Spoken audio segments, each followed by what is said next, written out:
Hi, everyone. Today, I want to talk about how to set up Office 365 SSO with SAML while using JumpCloud as your identity provider. It's a pretty simple integration, but there are a few things that come up from time to time that I hope to just kind of throw out there so that way people don't make the same mistakes that I did when I was doing it. Primarily just reading the documentation is my biggest problem that I have with myself. I never read documentation. I'm just like, I got it. Just and then I usually either break it or I'm a success, right? So 50-50. But we're going to talk about what you need before you get going, some pitfalls and some just some heads up. Hey, heads up down there!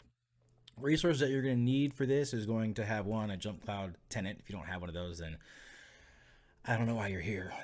Office 365 tenant with a custom domain and PowerShell. So if you're on a Mac, you're gonna have to install the PowerShell on Mac. If you're on Windows, you already have it. You will have to install some modules for PowerShell. Ooh, hello. But that shouldn't be a problem. And then of course you need coffee, which I am sadly out of. Yeah, let's just go ahead and dive in and get going. So first, what you're gonna need is you're going to need a connector. Well, actually, back it up. First, you're going to need to go look at this documentation, right? So I'm already skipping things.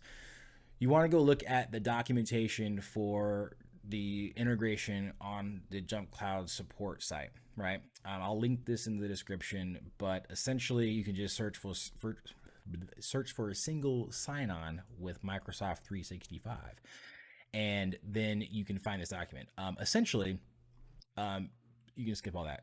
I'm kidding. Don't read it, but it's not really that important. The most important parts are these two right here outside of the actual integration steps. So when you're reading the prerequisites, this one here, these two are fairly important, right? So it's the native domain should be listed with the name ending with .onmicrosoft.com. That's always really hard to say.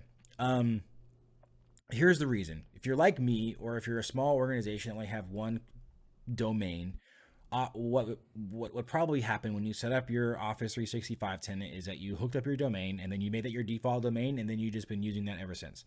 Nothing wrong with that. The problem that comes in when you start talking about single sign-on is that Office 365 has to federate that domain to JumpCloud or the identity provider in order for you to be able to set up single sign-on. You cannot federate your default domain.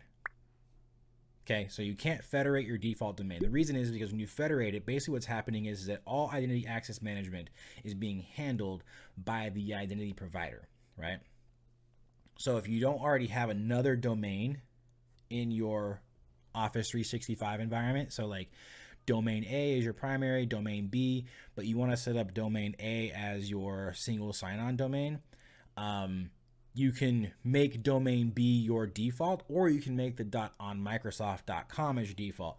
Side note, that will also be where your admins going forward should probably log in if they don't want to have to log in through SSO. So that'd be a really good way for you to have one admin account, right, that you just lock down heavily and only give it to people that need it, maybe with two-factor or what have you, and then you don't give like global admin to your IT people. You just give them a lower access that allows them to be able to do things in the tenant. So just some things to kind of keep in mind. First, you're going to configure the SSO application. Straight up, very easy. You hit the plus sign here, you search for Office 365, and then you pull up the integration, right? You type in your display label. Doesn't mean anything. It's just something that you wanted to put on the display.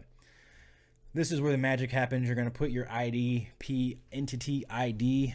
That's so hard to say, which is basically this is saying, hey, when Office 365 looks for your identity provider, what's the entity ID? And that's going to be your domain. So domaina.com, not the on Microsoft one. What you need to do now is go and set up your Office 365 service provider or service tenant.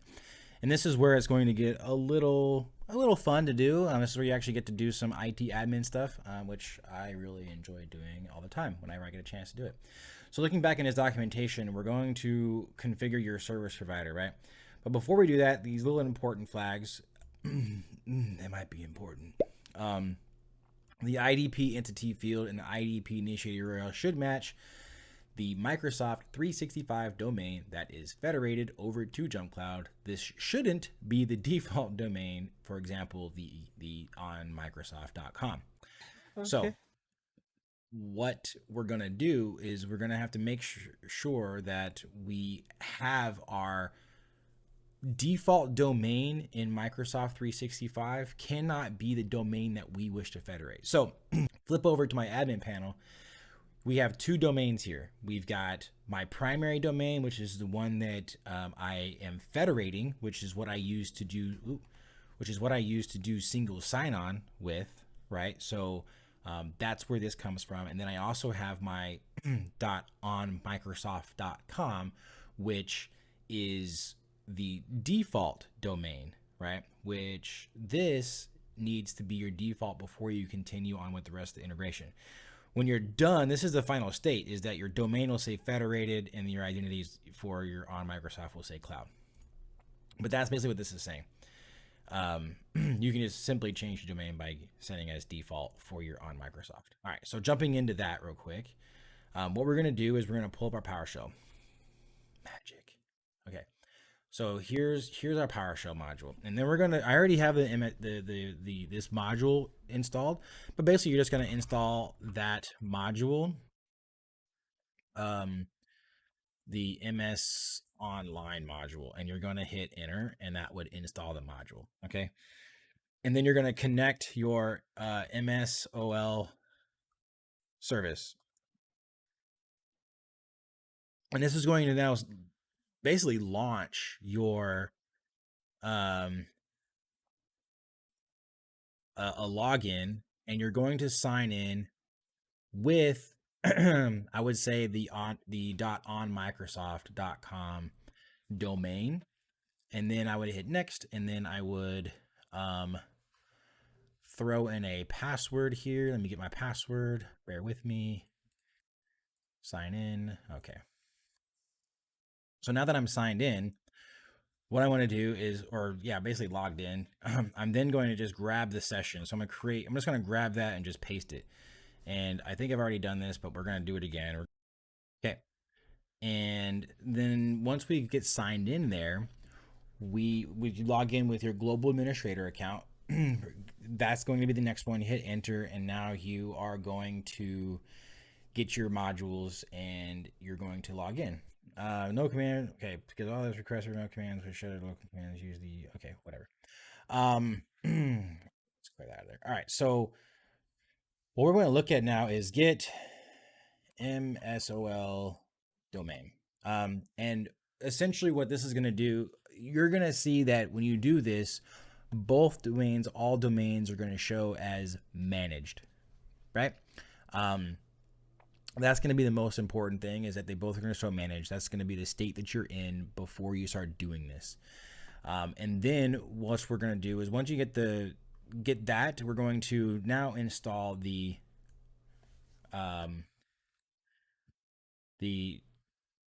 JumpCloud module. Can I pin this? I don't even know how to do that. Don't know how to do it. Whatever. Anyway, we're going to install that, which would just be like install module, right? Once you install that, that's the JumpCloud Office 365 SSO module. But basically, it just has a lot of the same things that you would normally do, but just wrapped into just easier commands. You would do the show JumpCloud command if you wish to show the current status. This does pretty much the same thing as this, but it just says federation is not configured for your domain. You would type in whatever domain just to make sure. If it was domain, it would actually give you a list of the iDP URLs. It would give you a certificate. It would give you all the things you need to know about your federation. Okay, so you also need to download, when you come back over here, you need to grab this Microsoft, your metadata for your Office 365 integration. And then it says here to go to the directory where you put your metadata. So typically in your downloads folder. And then you're going to simply just say, hey, enable JumpCloud SSO XML file path with that file that you downloaded, the metadata. And it's going to essentially just say, hey, it's configured and ready to go. If you get an error message at that point in time, it says something like, hey, we cannot delete, X, Y, and Z. It's probably because you didn't set your default domain up properly to be the onmicrosoft.com account or domain. So I would just make sure that you've got that going on before you do this, because that's going to be the most important. Um, and it can take up to 2 hours before the SSO initiates or starts to happen. So I would do this over the weekend or over a time when people don't need to be accessing their Microsoft 365 stuff, because they might have some intermittent problems being able to sign in. But of course, the last step is making sure that, again, your user groups are assigned to that. Otherwise, they're not going to be able to log in unless they use a domain that is not being federated. So if these users know their actual Office 365 password, they can log in with the .onmicrosoft.com domain or another domain entirely.